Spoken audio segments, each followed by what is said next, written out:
Welcome back, everybody. I'm constantly running into Muslims who do not know very basic, simple facts about the standardized Quran. In this video, we'll do what we normally do and what other channels like this do, and that is tell Muslims things that their authorities would apparently rather keep concealed.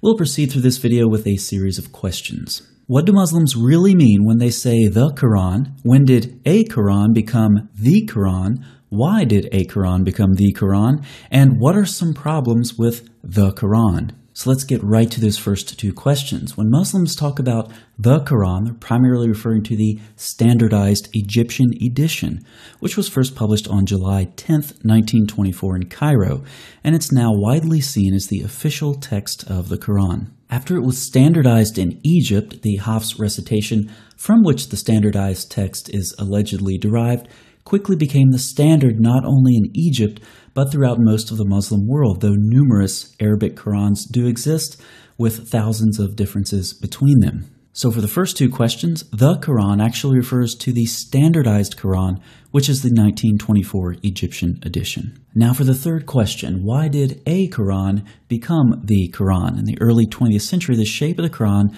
would have seemed anything but clear. In fact, the Egyptian government was motivated to begin the project that would lead to the Cairo Quran edition due to the variations or errors, as an appendix to the Cairo edition describes them, found in the Quranic texts. I've now communicated something to Muslims in just a few minutes that many would go their whole lives without knowing if their authorities had their way, such as the authoritarian nature of the Islamic religion. So the first three questions are fairly straightforward. When Muslims say the Quran, they're referring to the standardized Cairo edition. This was standardized in 1924, and it was motivated by errors found in Quranic texts being imported for use in Egyptian schools. Now, what are some problems with the Quran? Well, first, from the Muslim perspective, it seems to me that the standardized edition is in disobedience to what Muhammad taught. We have several hadith attributed to Muhammad that say who to learn the Quran from. Of course, there are four prominent persons mentioned. And the standardized Quran is not based on any of these four readings. The reality is, if Muhammad's orders were followed, there would be no standardized Quran, because these four recitations that Muhammad refers to all have variants, both within themselves and with the standardized 1924 edition. As Gabriel Reynolds says, the Cairo edition is often at odds with manuscript evidence. And as we've seen previously, it didn't take long for these early Quranic variants to cause problems. We've talked recently on this channel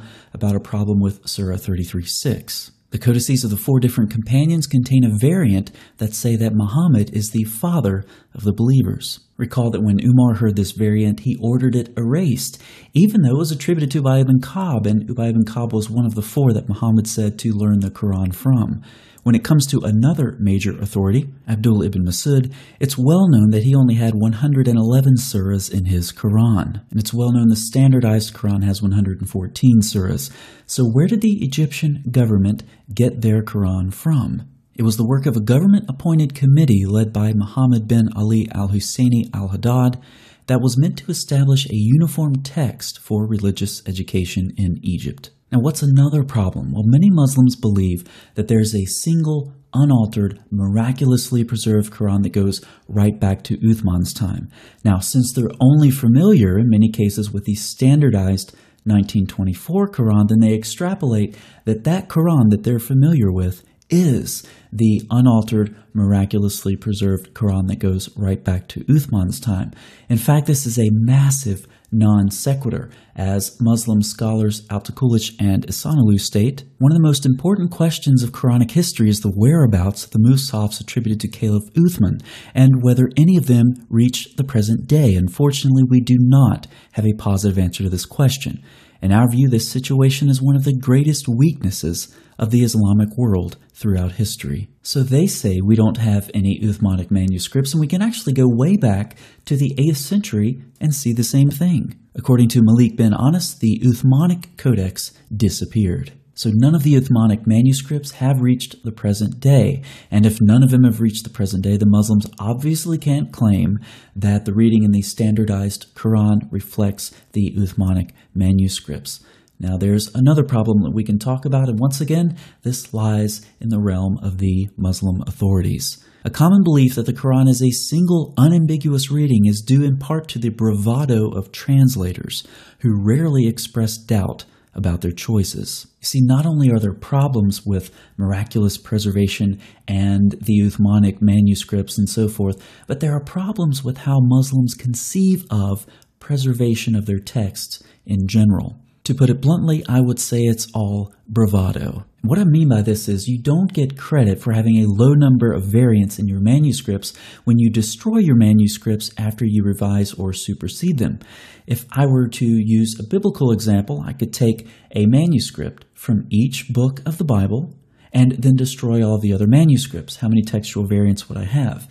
0, because I only have one manuscript per book. But that doesn't mean that the Bible was miraculously preserved. It just means that I destroyed the rest of the manuscripts with the variants in them.